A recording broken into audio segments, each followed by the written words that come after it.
चलिए अब हमारा देखिए 3 नंबर का 2 प्रश्न हो गया हमारा, है ना। 2 प्रश्न और हम अभी बात करेंगे, ठीक है। तो यहाँ पर देखिए एक है आपका एक बेलन के आधार की त्रिज्या। अब बेलन, है ना, अब बेलन तो आप देखिए जैसे ये आपका चौक का आकार कैसे बेलनाकार है ना। इसका आधार क्या कहलाएगा, इसका आधार कौन कहलाएगा बताइए। इसका आधार कौन होगा, ये जो आपका है वृत्ताकार भाग, ये इसका आधार कहलाता है। ये इसका आधार मतलब इसके 2 आधार हो जाएंगे, ठीक है। अब इसका जो बीच वाला हिस्सा है इसको कौन सा पृष्ठ कहते हैं, वक्री पृष्ठ कहते हैं। क्या कहते हैं, वक्री पृष्ठ, है ना। तो हमको बोला गया है बेलन के आधार की त्रिज्या दिया है और इसकी लंबाई दिया है, लंबाई ऊंचाई, है ना, है ना। अब हमको देखिए ये जो एरिया दिख रहा है ये, है ना, इसका क्या करना है, क्षेत्रफल ज्ञात करना है ना। इसके आधार का नहीं करना है, ठीक। हमको क्या करना है, ये जो बाहर का क्षेत्र दिख रहा है ना, इसका क्षेत्रफल ज्ञात करना। क्लियर है ना। तो क्षेत्रफल ज्ञात करेंगे तो यहाँ पर मान लेते हैं सॉल्यूशन, माना या आप सीधा सीधा लिख लो, दिया है ना, क्या दिया है, बेलन के आधार की त्रिज्या, बेलन के आधार की त्रिज्या R बराबर आपको दिया गया 14 सेंटीमीटर। अंक गड़बड़ नहीं होने चाहिए ना, क्योंकि उस समय 11 का हम 15 कर दिए थे, ठीक है। वह ऊंचाई हाइट, है ना, H आपका कितना है, 10 सेंटीमीटर है। चाहे तो हम क्या करते हैं, यहाँ बेलन बना लेते हैं। ये आपका बेलन है, ठीक, ये आपका क्या है, बेलन है ये, ठीक।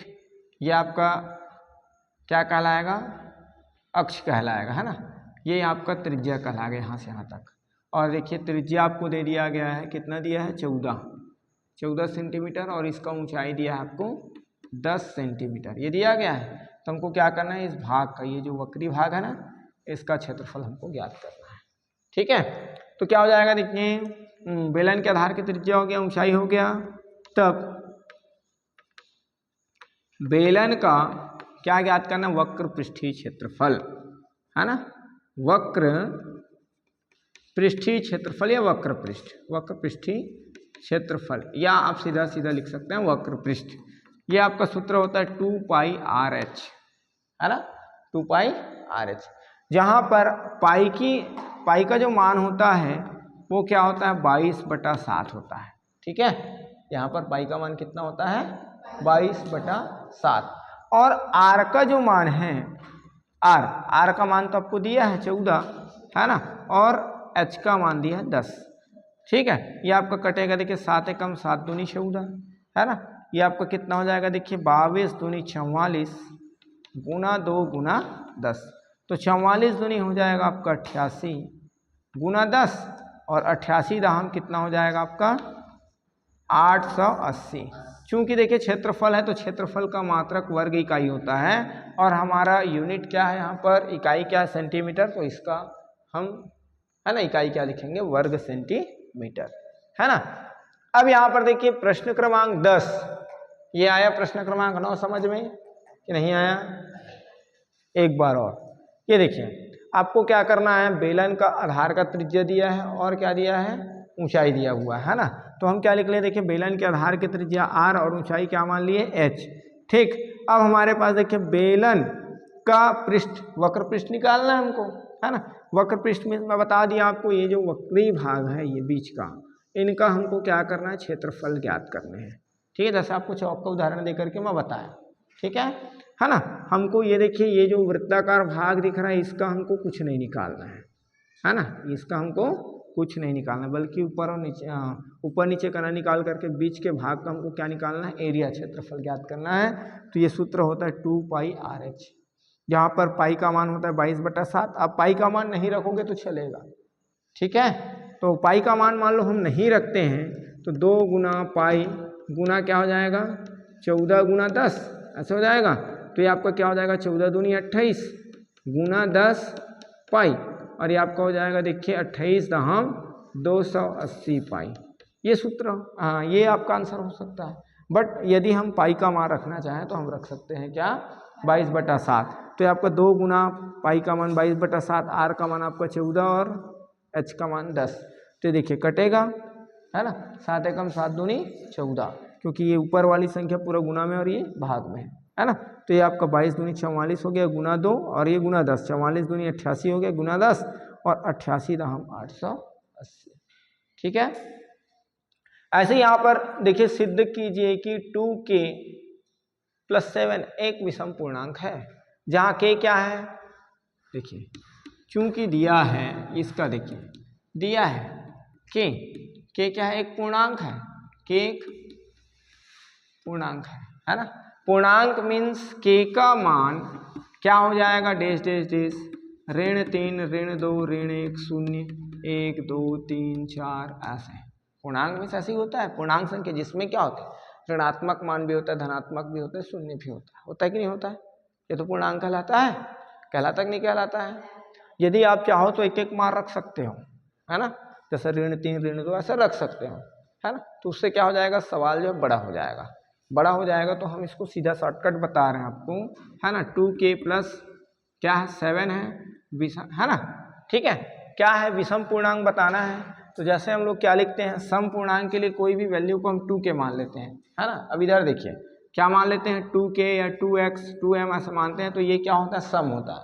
बट इसमें यदि हम एक जोड़ देते हैं तो क्या बन जाता है, विषम। और यदि इसमें हम एक घटा देते हैं तब भी ये क्या बन जाता है, विषम। बनता है कि नहीं बनता है, बनता है ना। तो इसे क्या हम ऐसे लिख सकते हैं, 2k + 6 + 1 लिख सकते हैं, है ना। लिखेंगे तो क्या हो जाएगा ये आपका, देखिए अब इसको पेयर बना लें तो यहाँ से 2 कॉमन लेंगे तो क्या हो जाएगा, k + 3, है ना, 2 एकम 2 और 2 तिया 6 धन 1। तो ये आपका 2, इतने को मान लेते हैं m धन 1। तो ये आपका इसी रूप में आ गया, आपका आया कि नहीं आया। अतः क्या है, 2k + 7 क्या है, एक विषम पूर्णांक है। ये विषम आ गया ना, विषम आया कि नहीं आया, आ गया। अतः क्या है आपका, 2k + 7 एक क्या है, विषम पूर्णांक है, विषम पूर्णांक है। क्लियर है, बातें आ गया समझ में, क्योंकि ऐसे प्रश्न आपका बनेगा ही बनेगा, है ना। ठीक है,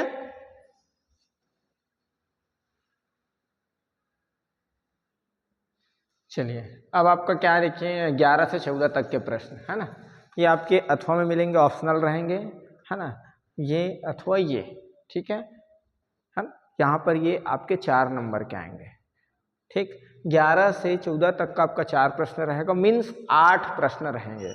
8 इसलिए क्योंकि प्रत्येक प्रश्न आपका प्रत्येक अथवा में रहेगा, ठीक है। तो 4 प्रश्न रहेंगे और अलग अलग चैप्टर से रहेंगे, ठीक है, अलग अलग चैप्टर से रहेंगे, तो ये आपका आसान हो जाएगा। तो अब यहाँ पर देखिए बोला गया है x और y में एक संबंध ज्ञात करना है, एक रिलेशन बताना है ना, ताकि बिंदु x बिंदुओं 7 1 और 3 5 से समदूरस्थ हो। समदूरस्थ मीन्स इनकी दूरियां क्या हो, समान, ठीक है। मान लेते हैं इसको हल कर रहे हैं, माना ये आपका बिंदु P है ना, बिंदु P के निर्देशांक क्या है, x y है।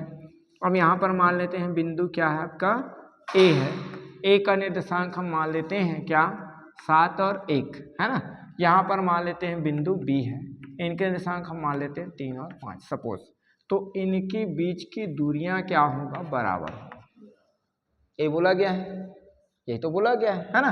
क्योंकि आपको बोला गया है PA = PB, यही बोला है ना। अब बीच की दूरियां निकालने के लिए कोई 2 बिंदु दिया है, देखिए ऐसे 2 बिंदु दिया है और इनके निर्देशांक x1 y1 और इसके निर्देशांक क्या है, x2 y2 है ना। तो इनकी बीच की दूरियां मान लो ये आपका P है और ये आपका Q है, तो बीच की दूरी निकालने के लिए हम अंडर रूट क्या करते हैं, x2 - x1 सॉरी हाँ x2 - x1 whole square plus y2 - y1 whole square, ऐसे बीच का डिस्टेंस निकालने के लिए, ठीक है।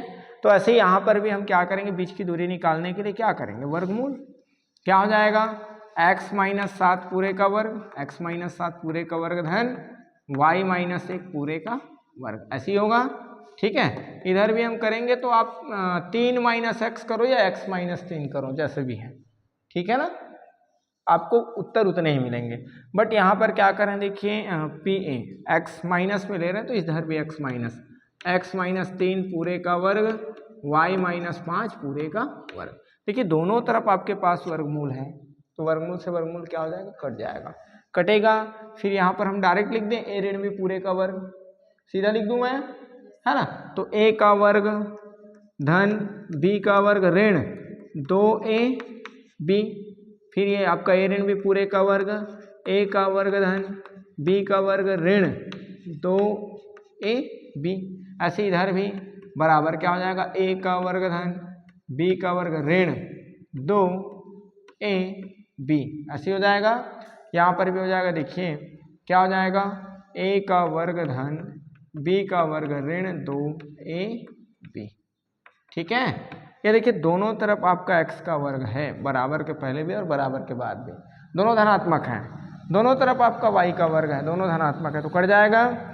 ये देखिए 7 का वर्ग 7 7 49 माइनस 2 7 14x, और ये आपका क्या हो जाएगा, 1 एकम 1, ये आपका 2 एक है ना, और क्या है ऋण 2 एकम 2 y बराबर, ये आपका 3 तिया 9 हो जाएगा, माइनस 2 तिया 6x, है ना, प्लस 5 पंचे कितना हो जाएगा 25, माइनस 5 दूनी 10, और ये आपका y। बताया समझ में, ये कितना 10। अब क्या करना है, देखिए 49 में जोड़ेंगे तो कितना आ जाएगा 50, है ना, माइनस 14x माइनस 2y बराबर, ये देखिए 9 और 25 जुड़ेगा, चिन्ह समान है ना, तो कितना हो जाएगा 34 हो जाएगा ना, 34, है ना। फिर माइनस 6x माइनस 10y। अब पक्षांतर करते हैं, है ना, एक साइड लाते हैं, चलिए पूरे को राइट साइड ले जा रहे हैं, तो क्या हो जाएगा, देखिए 34 माइनस 6x माइनस 10y, पूरे के ले जाएंगे तो देखिए धन 14 हो जाएगा, चिन्ह बदल जाएगा, धन 2y, और धन 50 का हो जाएगा ऋण 50 बराबर 0, एक पक्ष 0 हो जाएगा। ठीक है, अब आपका देखिए 14 में हम 6x घटाएंगे, 14x माइनस 6x, तो कितना बच जाएगा आपका 8x। ऐसे ही देखिए आपका 10y में 2y घटाएंगे तो बचेगा 8y, बट यहाँ पर क्या है 10 बड़ा है, उसका चिन्ह लगाएंगे। ऐसे ही हम क्या करेंगे, देखिए 50 में हम 34 घटाएंगे तो बच जाएगा 16, और 50 बड़ा है, उसका चिन्ह लगाएंगे तो कटेगा। देखिए 8 एकम 8, 8 एकम 8, 8 दूनी 16, है ना। इसका मतलब यहाँ पर आपका हो जाएगा कितना, x माइनस वाई माइनस 2 बराबर 0। तो ये जो आंसर आया है यही इसमें संबंध है, किसमें संबंध है, x और y में। ठीक है, अब इसका अथवा प्रश्न देखिए, बड़ा ही इंटरेस्टिंग प्रश्न है, जिसके नाम पर आपका गाना बना हुआ है बना हुआ है ना, है ना। ठीक है, हमारा छत्तीसगढ़ी सॉन्ग बना हुआ है, फूलमती फूलमती तोला कैसे लागत है, ऐसी कुछ है, शायद मेरे कान में ऐसे कभी मैं सुना हूँ, मुझे ऐसे आभास हो रहा है। ठीक है, अब आप लोग ज़्यादा जानते हैं इसके बारे में, है ना। तो यहाँ पर देखिए फूलमती ने अपने घर के लिए 4 किलोग्राम, है ना, चावल खरीदा, और चावल खरीदने के बाद उसके यहाँ रोज 500 ग्राम चावल पकता है। उसके घर प्रत्येक दिन बचे हुए चावल के लिए आलेख बनाइए, है ना। हमको क्या करना है, आलेख तैयार करना है, ग्राफ बनाना है ना। तो यहाँ पर देखिए पहले दिन फूलमती के पास, ठीक है, कितना चावल था, 4 किलोग्राम। तो पहले दिन तो क्या हो गया, कितना 500 ग्राम पक गया, तो पहले दिन अब कितना बचेगा भाई। अब 1 किलोग्राम में क्या होता है, 1 किलोग्राम मीन्स आपका 1000 ग्राम, है ना। तो 4 किलोग्राम मीन्स क्या हो जाएगा, 4000 ग्राम हो जाएगा। ऐसे होगा कि नहीं होगा, हाँ, 3 किलो 500 ग्राम, ठीक है, कितना हो जाएगा। तो हम इसको देखिए, हमारा बॉक्स छोटा है करके हम 3.5 किलोग्राम लिख लेते हैं। अब दूसरे दिन फिर 500 ग्राम क्या हो जाएगा, पक जाएगा, तो 3.0 ग्राम बचेगा, ठीक है। तीसरे दिन कितना बच जाएगा, 2.5 ग्राम बचेगा। चौथे दिन 2.0, पांचवें दिन 1.5 ग्राम, है ना। छठे दिन 1.0 ग्राम, और सातवें दिन 0.5 ग्राम, और आठवें दिन आपका 0.0 ग्राम। आठवें दिन पूरा पक जाएगा, है ना। पहले दिन क्या हुआ, 500 ग्राम पका, तो कितना बचा, देखिए बचे हुए चावल, ऊपर लिखे हम दिनों की संख्या, ठीक है। अब आपको करना क्या है, हमारे पास स्पेस कम है इसलिए मैं छोटा ही आपको बता रहा हूँ ग्राफ, है ना। आप क्या करेंगे, ग्राफ कॉपी में बनाएंगे, ठीक है। आप क्या करोगे, ऐसे ग्राफ क्रिएट कर लेना, सब बना लेना, ठीक। एक तरफ आप क्या करोगे, बचे हुए चावल, और एक तरफ आप लिखोगे दिन, है ना। तो किधर लिखें, कोई भी अक्ष में आप ले सकते हैं, कोई दिक्कत नहीं है ना। इधर मैं एक्स अक्ष में ले लेता हूँ दिन, है ना, दिनों की संख्या, दिनों की संख्या। वाई अक्ष में मैं ले लेता हूँ चावल, शेष चावल, बचे हुए मीन्स शेष, है ना, शेष चावल, ठीक है। तो शेष चावल ये तो दिनों की संख्या, शेष चावल ये आपका केजी में होगा, किस में होगा, केजी में, है ना। तो आप क्या करोगे, ये देखिए, ये आपका 1 kg, ये आपका 2 kg, ये आपका 3 kg और ये आपका 4 kg, केजी में है, ध्यान रखेंगे। और 4 ही किलो शायद है हमारे पास चावल, ठीक है। अब इधर हम क्या करेंगे, दिन 1 2 3 4 5 6 7 और 8, है ना। देखिए पहले दिन हमारे पास कितना चावल शेष है, 3.5। तो पहले दिन आप क्या करोगे, ऐसे इसको मिला लोगे, है ना। कहाँ तक, 3 और 4 के बीच में, है ना, बीच में ऐसे हो जाएगा 3.5, ठीक। तो ये आपका हो जाएगा, पहला दिन हो गया और ये 3.5 हो गया, ठीक है। ऐसे ही देखिए दूसरे दिन 3 है, तो ये आपका, इसको बढ़ा लो और इसको ऐसे मिला लो, ठीक है। तो ये आपका हो जाएगा 2 और ये आपका 3.0, ठीक। आगे क्या हो जाएगा, तीसरे दिन 2.5, तो 3 और 2 के बीच में, है ना। तो तीसरे दिन आपका हो जाएगा इस तरह से, और उसके बाद चौथे दिन 2, तो ये आपका हो गया 2 और इधर हो जाएगा आपका 4। आ रहा है बात समझ में कि नहीं आ रहा है। और उसके बाद पाँचवें दिन 2 और 1 के बीच में क्या आएगा, 1.5, है ना।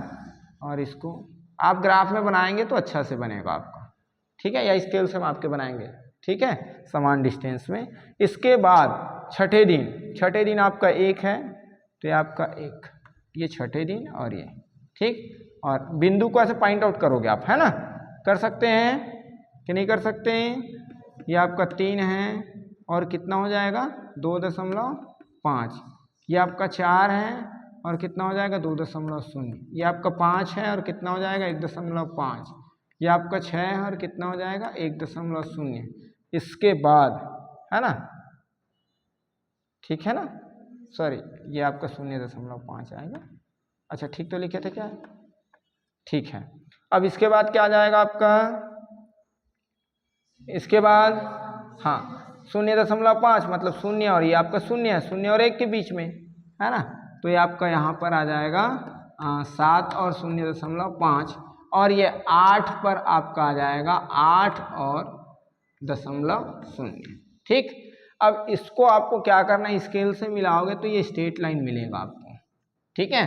अतः फूलमती क्या करती है, 4 किलोग्राम चावल खरीद करके लाती है ना।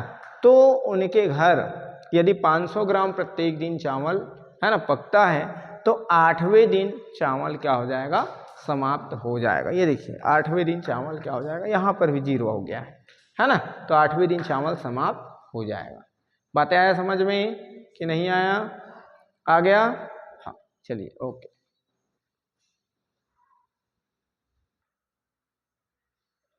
हमारा नेक्स्ट क्वेश्चन क्या है, देखिए, पाइथागोरस प्रमेय को लिखिए एवं सिद्ध कीजिए, ठीक है। इसमें क्या होता है, देखिए कथन, हम इसको स्टेप बाय स्टेप हल करेंगे, है ना। देखिए पहला होता है कथन, कभी कभी कथन को ही प्रश्न दे देता है ना। क्या देता है, देखिए, एक समकोण त्रिभुज में कर्ण का वर्ग अन्य दो भुजाओं के वर्गों के योग के बराबर होता है, ठीक है, बराबर होता है ना। तो हम क्या करते हैं, देखिए सपोज हम बना लेते हैं, क्या बना लें, समकोण त्रिभुज बना लें,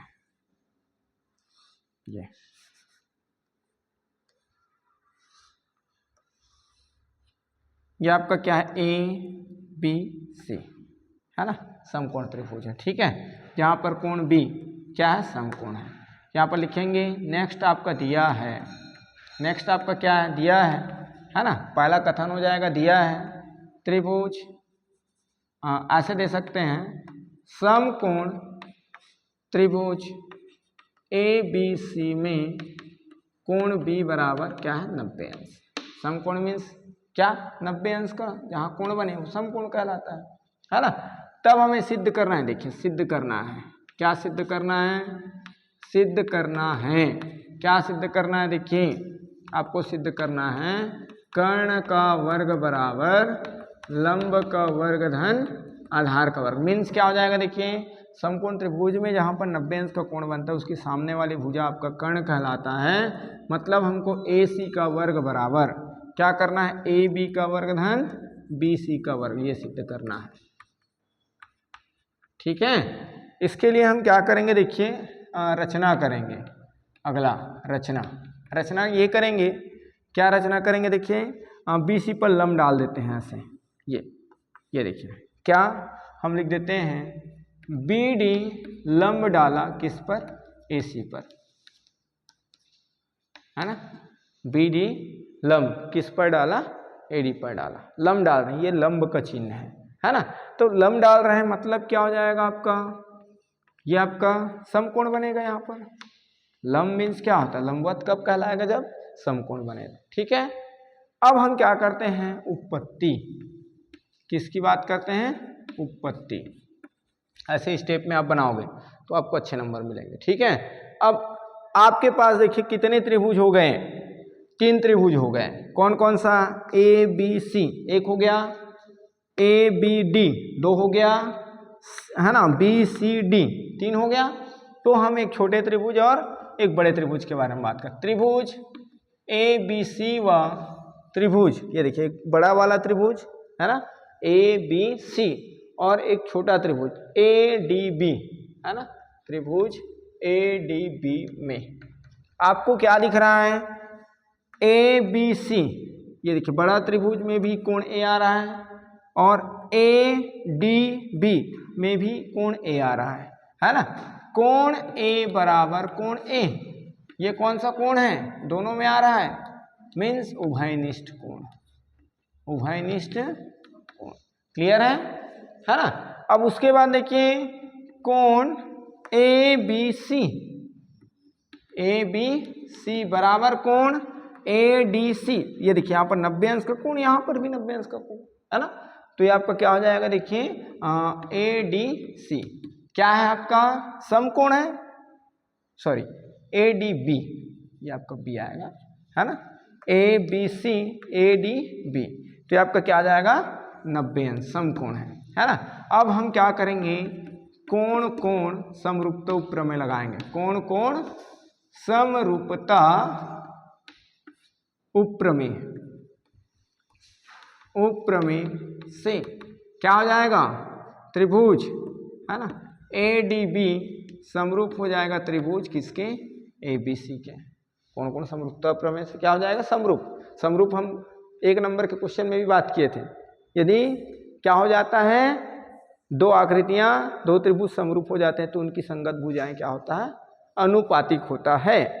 देखिए वो जो 1 नंबर का प्रश्न आता है कोई बाहर से नहीं आता, वो आपका बीच का जो बड़ा प्रश्न है ना उसी का रहता है, चाहे कोई भी विषय का रहे। ठीक है, यदि आप बड़ा प्रश्न पहले हल करते हैं मतलब वो आपका 1 नंबर का प्रश्न ज़्यादा सोचने की जरूरत नहीं पड़ेगा। ठीक है, तो ये आपका क्या हो जाएगा। अब आप यहाँ पर देखिए इस छोटे त्रिभुज का देखिए 90 अंश का कोण कौन सा भुजा बना रहा है, एडी बना रहा है, एडी बना रहा है ना। और आपका इस बड़े त्रिभुज का कौन बना रहा है, ए बी। ठीक है, तो इसकी भुजाएं संगत भुजाएं अनुपातिक हो जाएगा। ठीक है, अब देखिए इस छोटे त्रिभुज में 90 अंश के सामने वाली भुजा कौन सा है, ए बी है 90 अंश के सामने कौन है, ए बी। ठीक है, तो आपका इस बड़े त्रिभुज में देखिए इस बड़े त्रिभुज में 90 अंश के सामने वाली भुजा कौन सा है, ए सी है कि नहीं, तो ये आपका हो जाएगा ए सी। अब यहाँ पर आप इसको नीचे में लिखोगे, एरो साइन को कॉपी में नीचे में लिखोगे, क्योंकि हमको इसको कंप्लीट बनाना है करके मैं साइड में लिख रहा हूँ जगह बचाने के लिए। ठीक है, तो ये आपका क्या हो जाएगा, इसको तिर्यक गुना करेंगे तो ये देखिए A B into A B क्या हो जाएगा, ए बी का वर्ग, और ये आपका क्या हो जाएगा, ए डी गुना ए सी हो जाएगा ऐसे, ए डी गुना ए सी, समीकरण नंबर 1। ठीक है, बातें आया समझ में कि नहीं आया, आ गया।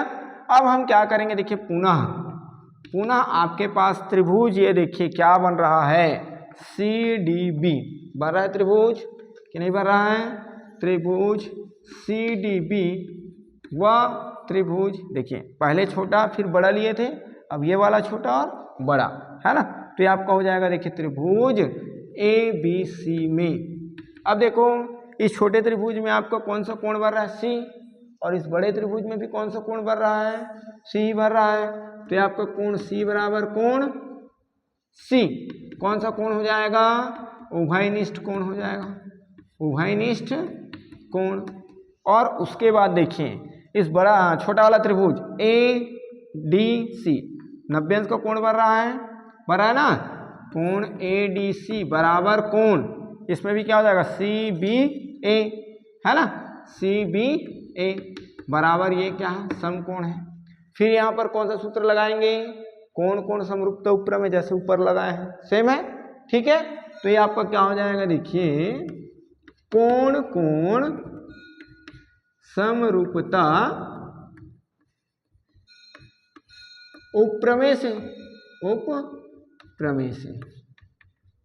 ठीक है, तो क्या हो जाएगा आपका त्रिभुज क्या, सी डी बी है ना, सी डी बी समरूप होगा त्रिभुज किसके, ए बी सी के ही है ना। ठीक है, ए बी सी के। तो अब फिर क्या करेंगे, देखिए अब यहाँ पर छोटे त्रिभुज का सी डी भुजा क्या कर रहा है, 90 अंश का कोण बना रहा है ना, तो ये आपका क्या हो जाएगा सी डी। बट बड़े त्रिभुज का कौन सी भुजा बना रहा है, बीसी बना रहा है ना, तो ये आपका हो जाएगा बीसी। ठीक है, अब देखिए छोटे त्रिभुज का 90 अंश के सामने वाली भुजा क्या है, बीसी है ना, बट बड़े त्रिभुज का 90 अंश के सामने वाली भुजा क्या है, एसी है, तो ये आपका हो जाएगा ए सी। अब क्या करेंगे, फिर आप नीचे लिखोगे। ठीक है, ये आपका फिर बी सी गुना बी सी आपका हो जाएगा बी सी का वर्ग, और ये आपका क्या हो जाएगा सी डी गुना ए सी, समीकरण नंबर हो जाएगा 2। इतनी बातें आया समझ में कि नहीं आया। अब इसके बाद ठीक है, डायग्राम मिटा दूं क्या, मिटा दूं डायग्राम, याद रहेगा। हाँ, डायग्राम मैं मिटा रहा हूं, इसको थोड़ा सा ध्यान रखेंगे, या तो अभी इसको तो काम करना पड़ेगा हमको। ठीक है, डायग्राम का काम है, यहाँ मैं लिख दे रहा हूँ। ठीक है, यस, यहाँ मैं लिख रहा हूँ, थोड़ा सा स्पेस हम बना लेते हैं, ऐसे स्पेस बना लेते हैं। तो देखिए समीकरण 1 और 2 को जोड़ेंगे, समीकरण 1 धन 2 से जोड़ेंगे तो क्या हो जाएगा, ये आपका हो जाएगा, देखिए बायां पक्ष जुड़ेगा बाएं पक्ष से। ठीक है, ये आपका देखिए ए बी का वर्ग और ये आपका बी सी का वर्ग। इधर क्या है आपके पास, ये देखिए A D Guna A C plus इसमें क्या है सी डी गुना ए से। ये देखो आपको ए बी बी सी मिल गया, ए बी का वर्ग धन बी सी का वर्ग। अब हमको इसको हल करके क्या लाना है, ए सी का वर्ग है ना, तो दोनों तरफ आपके पास ए सी है, ए सी को कॉमन ले लेते हैं, तो ये आपका बन जाएगा ए डी बचेगा और यहाँ पर बचेगा सी डी। ठीक है, तो ये आपका क्या हो जाएगा, देखिए ए सी। अब देखिए ए डी धन सी डी क्या है आपका, भाई इतने में इतना हम जोड़े तो क्या मिलेगा, AC मिलेगा, मिलेगा कि नहीं मिलेगा, हाँ, तो ये आपका AC गुना AC, तो ये आपका हो जाएगा AC का वर्ग। तो ये आपका हो गया, देखिए कर्ण का वर्ग बराबर लंब का वर्ग धन आधार का वर्ग। यही तो हमको बोला था, यही बोला था ना, पाइथागोरस प्रमेय लिखिए और सिद्ध कीजिए। आया बात समझ में, ठीक है।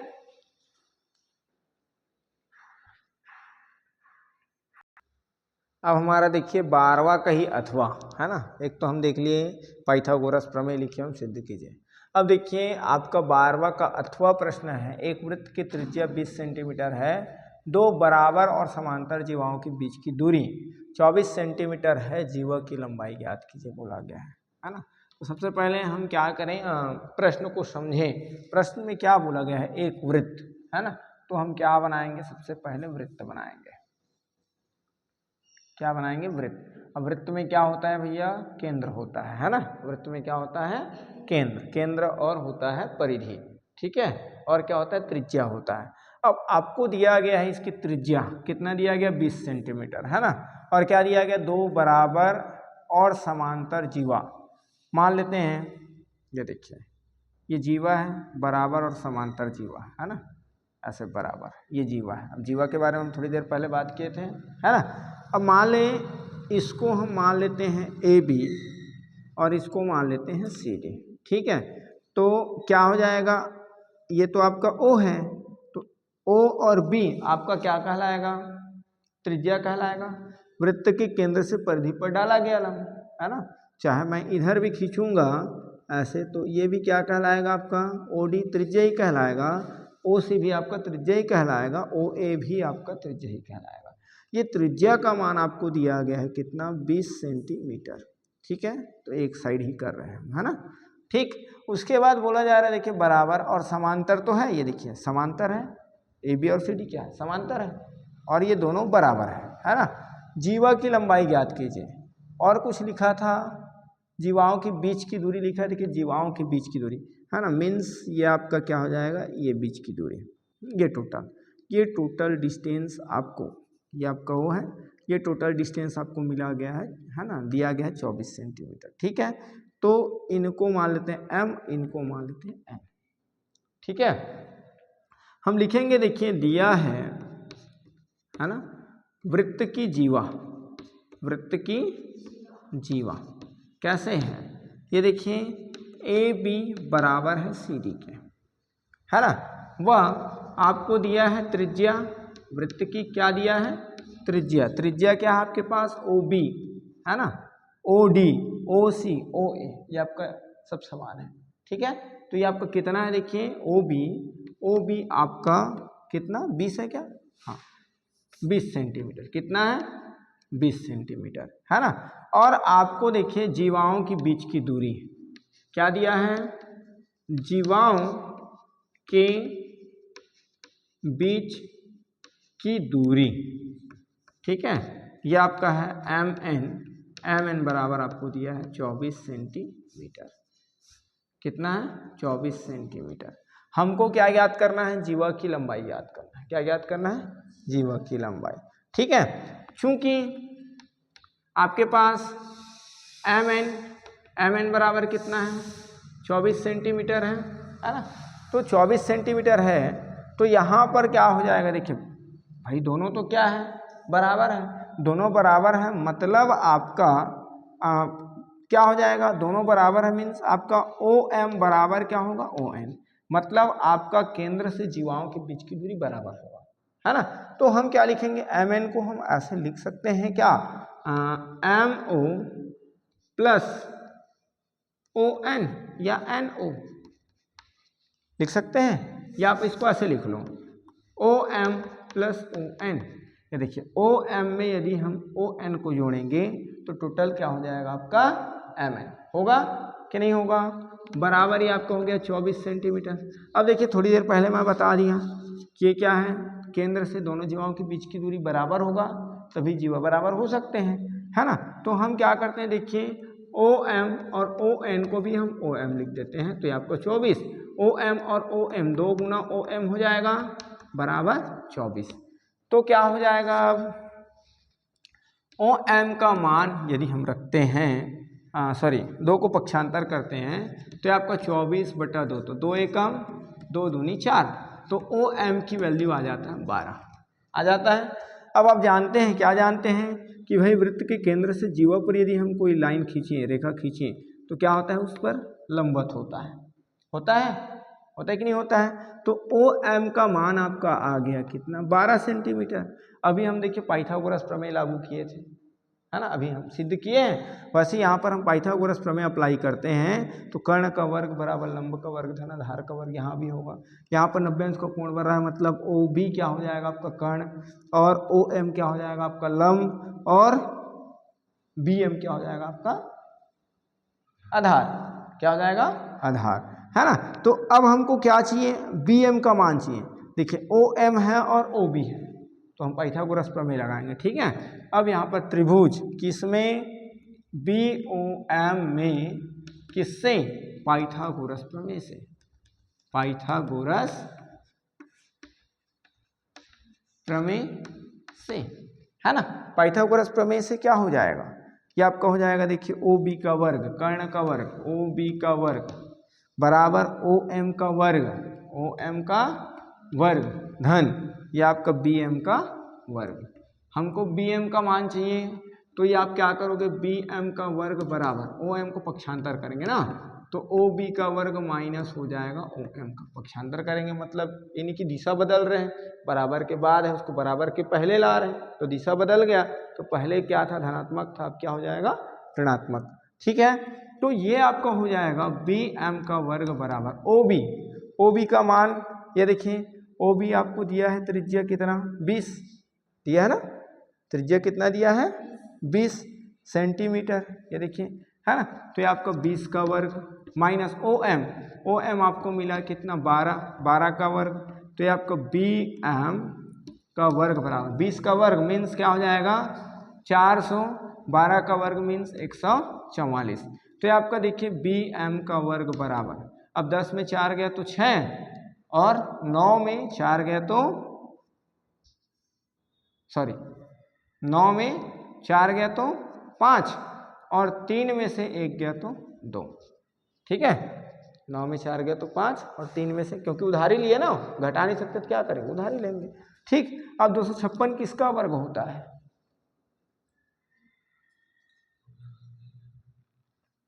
किसका होता है, हा? किसका होता है, चलिए 6 किस में आएगा, 16 का करके देखिए, है ना, 6 6 का 36 का 6 हाथ में 3, है ना, 6 कम 6 3 9, फिर एक संख्या का गुना हो गया, हम 0 लगाएंगे, 1 6 का 6, 1 1 कम 1, तो ये आपका क्या हो जाएगा 6, है ना, 9 और 6 15 का 5 हाथ में 1, तो क्या हो गया देखिए BM का वर्ग बराबर, इसको हम लिखेंगे 16 का वर्ग, वर्ग से वर्ग काट दें तो BM बराबर हो जाएगा 16, है ना। अब यहाँ पर देखिए, यदि आप अभी नहीं पढ़े हैं तो पढ़ेंगे, या पिछले कक्षा में आप पढ़े होंगे, क्या पढ़े होंगे कि वृत्त के केंद्र से जीवा पर डाला गया लंब जीवा को समद्विभाजित करता है, मेरे ख्याल से आप नहीं पढ़े हैं, 10वीं का ही सिलेबस है, ठीक है। तो जीवा को 2 समान भागों में विभाजित करता है ना। तो यहाँ पर क्या हो जाएगा देखिए, चूंकि अब आपको क्या करना है, AB बराबर क्या लिखना है, CD, ये तो हमको दिया है, बट आपका AB को हम क्या लिख सकते हैं, चलिए AB को ही लिख लेते हैं, AB को हम क्या लिख सकते हैं, BM धन AM लिख सकते हैं, BM धन AM, है ना। और यहाँ पर देखिए जीवा पर डाला गया लंब जीवा को 2 समान भागों में बांटता है, इसलिए आपका ये दोनों आपका क्या हो जाएगा, बराबर हो जाएगा, AM भी BM के बराबर हो जाएगा, ठीक है। ये परिभाषा ही है और इसको हम सिद्ध भी करते हैं, थ्योरम है, ठीक है। अब यहाँ पर देखिए ये आपका क्या हो जाएगा भाई, BM का मान कितना है, 16 है, तो ये 16 धन 16 कितना हो जाएगा, 32। अब चूंकि आपको दिया गया है, क्या दिया गया है, AB बराबर क्या है CD के, तो ये दोनों आपस में क्या होंगे, 32 सेंटीमीटर के होंगे, मतलब दोनों जीवाओं का माप क्या होगा, 32 सेंटीमीटर का होगा, क्लियर है।